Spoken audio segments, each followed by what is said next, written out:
portals, that's it!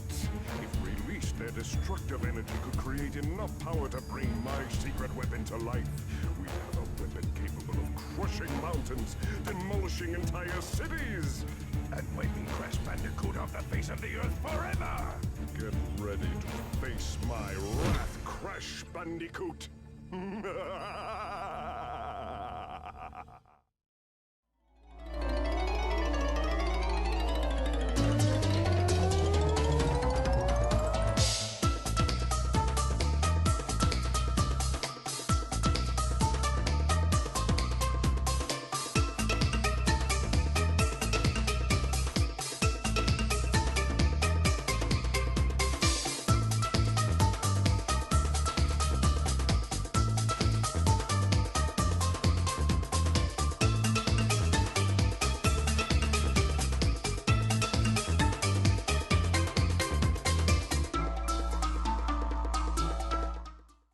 Hey there guys, Nordic Warrior here, welcome back to my video game review series. So those of you who have been following my channel will know that I quite recently reviewed several Crash Bandicoot games. I of course reviewed the original trilogy from the 90s, and I also reviewed Crash Bash, which is one of the spin-off games. Basically a party game. I will of course leave a link in the description section to those videos for anybody who's interested. As those of you who saw those videos will know, I mentioned that I would be reviewing some of the later games in the Crash series, and as you can tell by the title, we're going to be doing that today. Today we're going to be looking at the first Crash game to be released in the 6th generation of consoles, Crash Bandicoot Wrath of Cortex, released in 2001, developed by Traveller's Tales. Before I go any further with the video, I would appreciate it if you'd hit the like button since it really helps the channel, and feel free to subscribe to the channel for more videos like this one. Also, before I get started with the review, a bit about my own personal history with the game. So as those of you who saw my previous Crash reviews will know, the original game from 1996 was more than likely the first video game I ever played. And it was the very game that made me want a PS1 in the first place, which was my first ever console.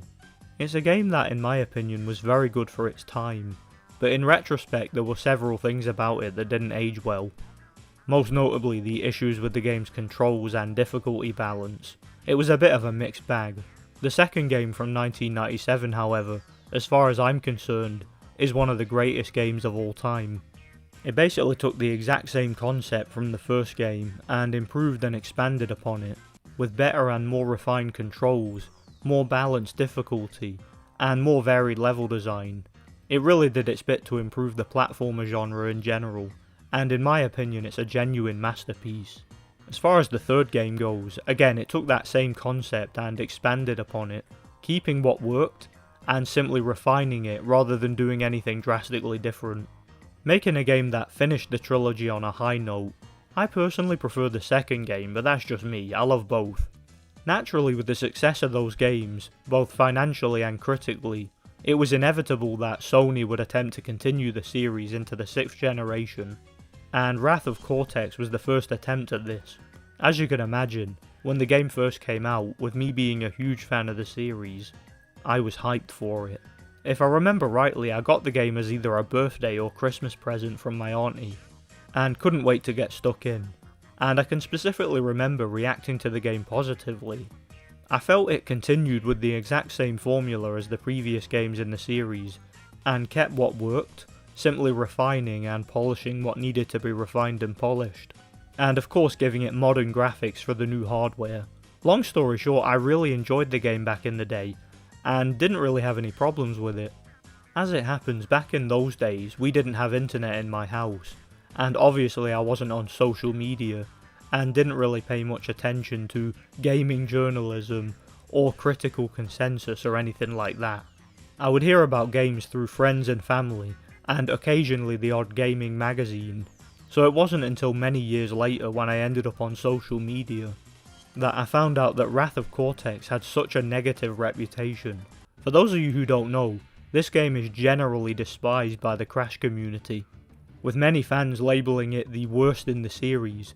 I've even heard it referred to as the Enter the Dragonfly of the Crash series. The game got absolutely shredded by critics on its release, and to this day it's considered an epic failure. Naturally, with me being such a big fan of it as a kid, I was really surprised to learn about this, since from my own experience with the game, I couldn't figure out what the problem was, and all the complaints and criticisms I'd heard about the game online over the years just didn't make sense to me. With the overall critical consensus being so overwhelming, I started to wonder if I had remembered the game wrong, and if maybe childhood nostalgia had blinded me to the game's flaws, since that certainly can happen. I mean, in my last video I pointed out that Crash Bash is a relatively simple game, yet despite that I had an absolute blast playing it. It's possible that playing the game so much as a kid gave me more of a positive disposition towards it, but nonetheless I still like the game for what it is. With all that in mind, I decided to replay Wrath of Cortex, complete the entire game 100% from start to finish, really dissect the game, and take my time with it, and finally get to the bottom of why it is that so many people seem to hate the game so much. And why did I love it so much as a kid? Was I simply nostalgia blind and remembering it wrong? Or is the game truly an underrated classic that was unappreciated in its time by the masses? Imbeciles! Fools! Nincompoops! Well, you know what? After spending a lot of time with it, and completing the game 100%, and experiencing everything that the game has to offer, looking at the whole thing rationally and objectively, taking everything into consideration, I can honestly say that I still to this day have absolutely no idea why this game is so hated by players. I don't think you should have done that. As far as I'm concerned, in retrospect, Wrath of Cortex is one of the most, if not the most, underrated games in the entire Crash series, and I cannot for the life of me understand the criticisms, at least for the most part. Before I really get into talking about what the game has to offer, I just want to point out that one criticism that I often hear for the game that could have some merit is the fact that the game is very similar to Crash 3 in terms of its overall interface, warp rooms and level setup, as well as the upgrades that you unlock when defeating bosses. So much so to the point where the game doesn't appear to have added much innovation.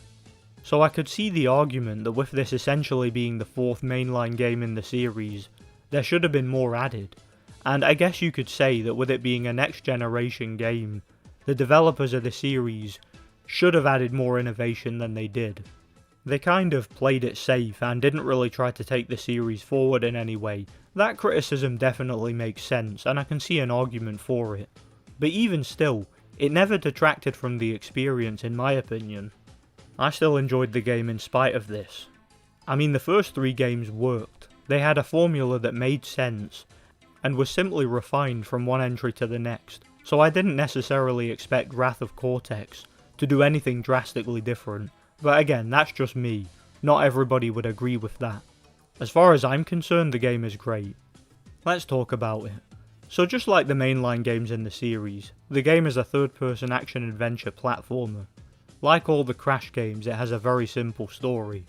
After the events of the previous games, Uka Uka, who is outraged by Cortex and his minions' lack of success in regards to their evil deeds and failure to destroy Crash Bandicoot, orders them to devise a new plan to take him out. Crash must be eliminated. Uka Uka, need I remind you that Crash always finds a way to defeat us? Maybe he's just too good for us. Enough excuses! You 5 idiots need to come up with one good plan! Or else... To do this, he enlists the help of a group of evil masks known as the Elementals, who have been locked away for generations. No schemes, just some old familiar faces dropping by for a visit. No, not the Elementals. Uka Uka, why did you release them? Don't you know what happened the last time they were free? So they were responsible for a few earthquakes, floods, and that little ice age a couple of centuries back. You worry too much, brother. Upon being released, the Elementals create a bunch of natural disasters, which alerts Aku Aku to their escape. Naturally, in true Crash game fashion, Aku Aku tasks Crash and his sister Coco with hunting down and acquiring all the remaining crystals. so that they can be used to defeat the elementals and imprison them once again. Okay, all systems are ready and operational. It's time we evened up the odds in our favor. In addition to this, Cortex reveals his new super weapon, Crunch Bandicoot, who for a while serves as the game's main antagonist. Again, it's a pretty simple plot, and kind of a rehash of previous games in the series, not taking itself too seriously. There's plenty of cutscenes to convey the story, and once again the voice acting and animations are really good. Just like in Crash 3, the game has a main hub, known as the Virtual Reality Hub system, which is once again split up into 5 separate mini warp rooms. Each warp room contains portals to 5 separate levels, which you can complete in any order you like. As far as the levels themselves, they pretty much follow the exact same formula from the previous games in the series, but with a few new twists and turns, as well as a few new modes. The goal of each level is to once again acquire a crystal. There is 1 crystal per level, and these are usually easy to find, usually appearing on the main path somewhere near the end of the level. You can't miss them. Levels will of course be filled with enemies, as well as many traps and hazards to find and avoid, along with puzzles and platforming challenges of various kinds. Just like in Crash 2 and 3, there are levels with particular visual themes, such as snowy mountains, medieval castles, jungles, sci-fi, space and futuristic levels, laboratory levels and various others, and there's plenty of visual variety throughout. Just like in all the Crash games, one of the main collectibles is the boxes. There will be various boxes scattered around the levels that can be broken to reveal collectibles. Collectibles such as Wumpa Fruits that once again can be accumulated to acquire extra lives. Just find 100 of them and you get a 1-up. You can also find extra life tokens, as well as the Aku Aku pickups which give you extra hit points. Find 3 of these and you once again become invincible for a short while, and can destroy everything in your path with 1 touch. Be sure to take advantage of this when you can.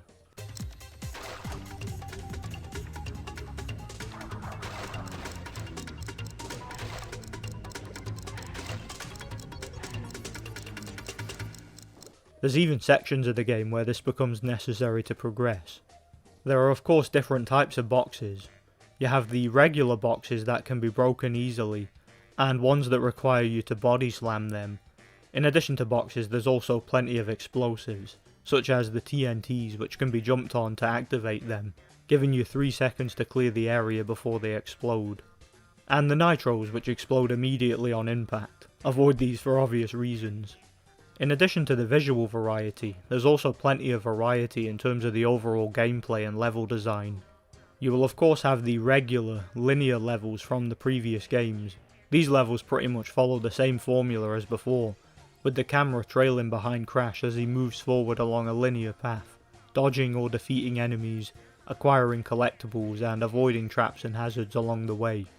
And again, just like in previous games, these levels will occasionally switch the camera angle, giving you a 2D side-scroller perspective for certain sections, and again just like in the previous games, you will occasionally have a chase section where the camera will face forward, and Crash will have to run towards the screen. These are of course reminiscent of the boulder levels from before.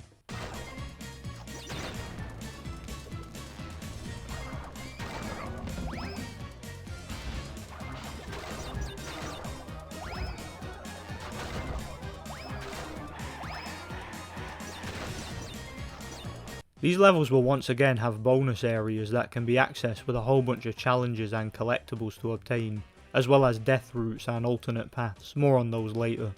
There's also significantly more enemy variety this time. You once again defeat enemies by either spinning them, which is Crash's main attack, or using the slide attack. You can also defeat most enemies by simply jumping on them, or trapping them with explosives. Certain enemies will be immune to certain attacks, just like in previous games, and you can figure out what works against them. Just like in Crash 3, late in the game you unlock the Wumpa launcher which allows you to take out enemies from long range, more on the unlocks later. There are also levels that deviate from the regular formula, with a few new gimmicks and level types. Some of them are more refined versions of the ones introduced in Crash 3. For example, there are several flying levels. where you have to take out a bunch of targets in a plane. There are a few of these. Again, these were introduced in Crash 3, but they're a bit better here. The controls are much better. There are also several racing levels reminiscent of the motorcycle levels in Crash 3. These are a lot of fun. For example, there's a level where you race a whole bunch of Crash villains in a car. You race Crunch in a minecart at one point. Remember, swing the minecart from left to right using the directional buttons and use the cross button to lock the minecart. You even get a flying race against the Bearminator. That was pretty interesting. Speaking of flying, there are also huge portions of levels where Crash will operate a helicopter pack. These are very similar to the jetpack levels in Crash 2, but with much smoother and more refined controls here. One issue I noticed, however, is that some of the hitboxes in these levels are very inconsistent and very unclear. This will of course lead to some trial and error, which may cause you to rage quit. The difficulty of the later levels in the game is another common criticism I've heard over the years. But I've never had a problem with this personally, since I wouldn't say that it's any more difficult than Crash 2, despite the occasional issues with the game's hit points.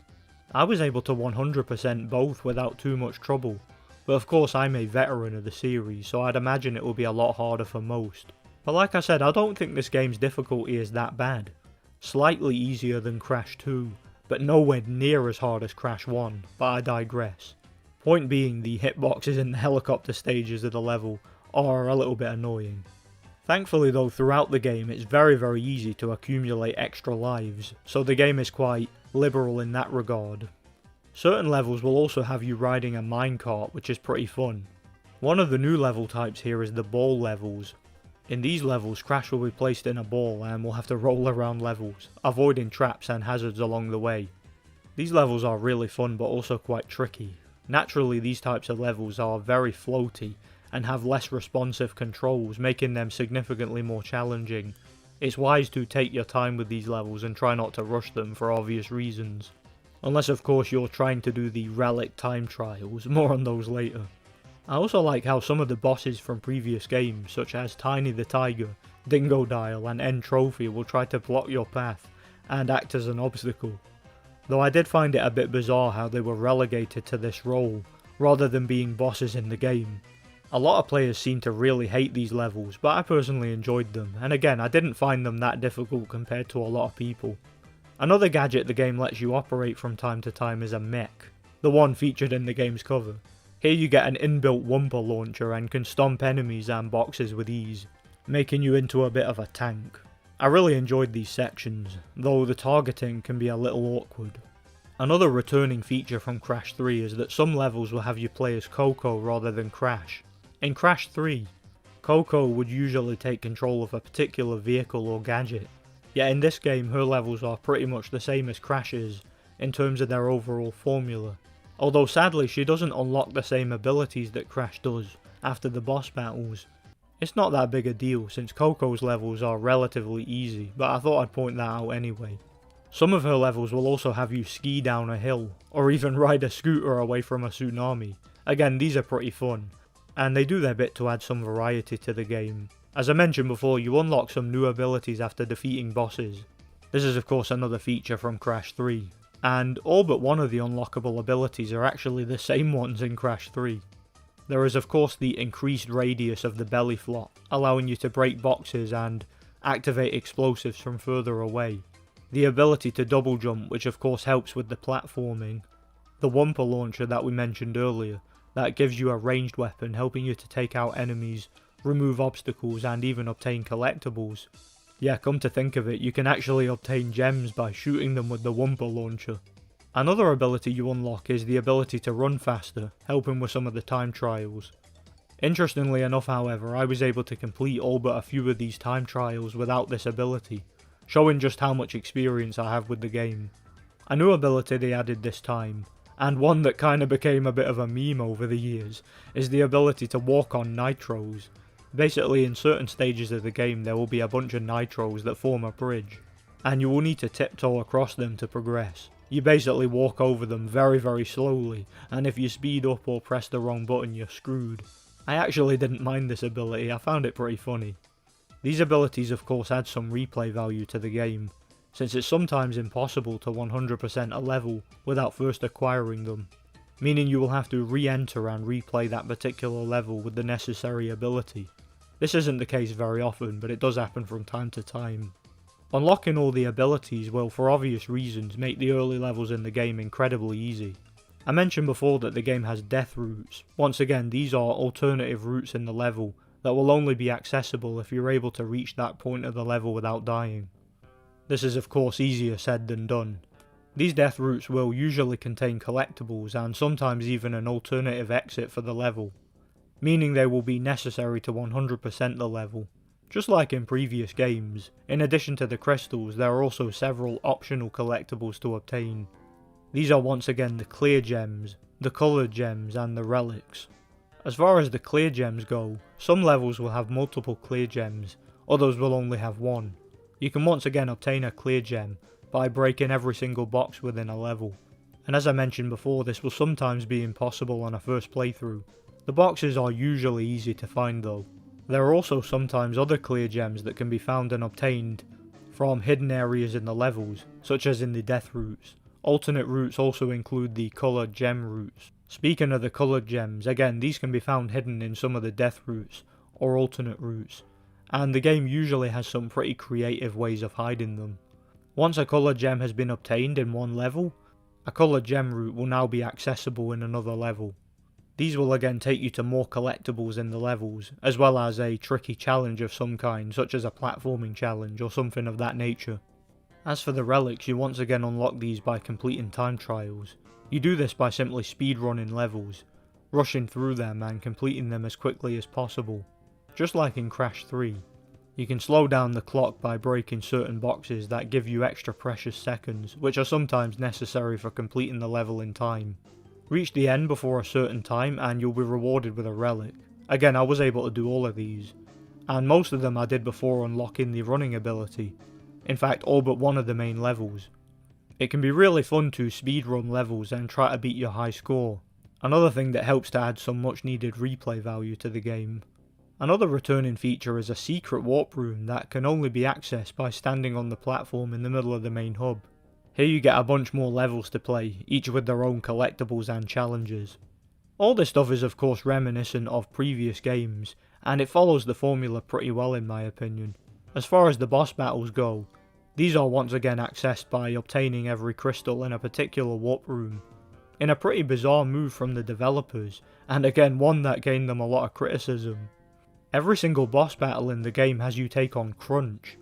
However, he will also be backed up by one of the elemental masks that I mentioned earlier. These will give him a specific power for the battle, and he will take a different form. This will lead to some of the new gameplay types also being incorporated into the boss battles. For example, in the first battle he will take the form of a boulder, and you will have to defeat him in a ball. One of them will turn him into a giant tornado, and you will have to battle him in a plane. In the final battle you will also take on Cortex and Uka Uka, while avoiding attacks from all the elementals at once. If truth be told, I found the boss battles to be a bit of a mixed bag. Some of them were pretty good. For example, I really enjoyed the first and third boss battles, and the final boss was challenging but a lot of fun. The second boss however can suck it. I wasted so many lives on that one battle, and the issues with the game's hitboxes were on full display there. It's basically a platforming challenge reminiscent of those monkey sections from Ruination in Crash 2, except in a 3D format where you have little to no room for error at all. I hated that particular boss. The rest were okay though in my opinion. As I mentioned before, just like in Crash 3, you unlock a new ability after defeating a boss. So that pretty much sums up the overall gameplay and everything it has to offer. As far as I'm concerned, the game served its purpose well, and I don't really have any major criticisms for it. At least not any that couldn't be applied to the previous games. The controls, combat and platforming mechanics are all pretty much perfect in my opinion. And also the game appears to run very smoothly, with only a few minor issues such as hitboxes and things of that nature. As far as the graphics and presentation go, these couldn't have been any better in my opinion, at least not taking into consideration when the game came out. In fact, I would go as far as to say that this might actually be the best looking Crash game, since it not only improved the graphical fidelity for the 6th generation, but it also pretty much kept the same art style as the original games, and I personally think it looks great. Certainly for an early game of its generation, the backgrounds and environments look great, and the character models as well as the cutscenes and movement animations look fantastic. Great looking game for the time. Also, just like the previous games, it has a banging soundtrack. In fact, with the exception of Crash Bash, I'd say that this game has the best soundtrack in the entire series, with every single track being perfectly suited to each level and being so catchy.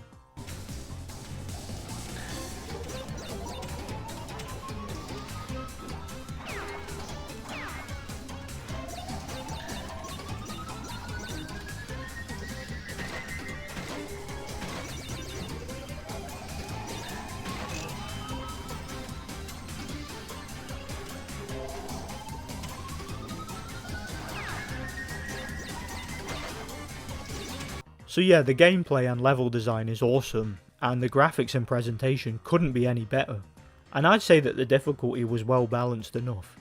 Taking all this into consideration, I honestly in retrospect believe that this game is an underrated classic, and an argument could be made that it's the best Crash game. I still personally prefer Crash 2 for some reason, and I'd also put Crash 3 slightly over this, mostly because a lot of what this game did right was basically inspired directly from Crash 3, which did it first. But objectively speaking, this game does all the same things well.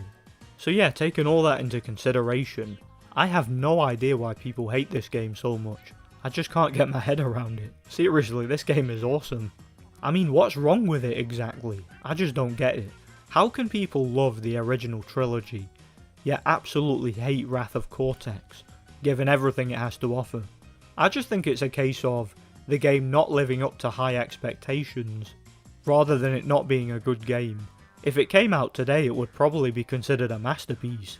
So yeah, that pretty much sums up my views on Wrath of Cortex. For me, it's a solid platformer that pretty much did everything I expected it to do and then some.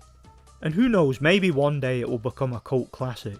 I'm not expecting many viewers to agree with me, given the reputation that this game has, but I'd be interested to hear any criticisms or issues with the game I may have missed in the comment section.